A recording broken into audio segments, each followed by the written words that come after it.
मामा जेवण कसं झाले? एक नंबर. रोज येणार मी घरदार सोडून.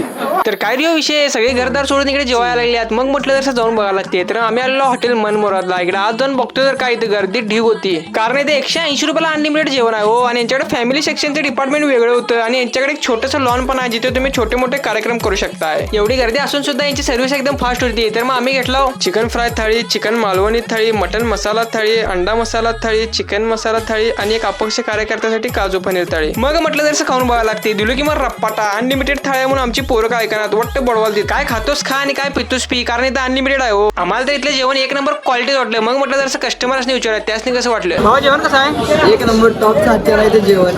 कोल्हापुरात पण असं जेवण मिळत नाही, इथं एक नंबर जेवण मिळतं. जेवणाची क्वालिटी तरी एक नंबर आहे. रोज इथं जावे घरदार सोडून सुट्टी नॉट वड की वड. जेवणाचा विषय नाही, जेवण नाद्या बाता हे रस्ता घेते होता. जेवण कसं झाले? ह्याच्यानंतर तुम्हाला आता इथले ओनर बोलतील. नमस्कार, माझं नाव सुरेश जाधव. हॉटेल मनमुरादचा मी मालक आहे.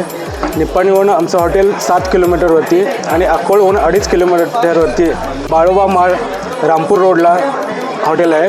एक वेळ अवश्य भेट द्यावे. तर मग या लागते तुम्हाला पण हॉटेल मनमुरादला. भावानं हॉटेल मनमुराद कसं आहे?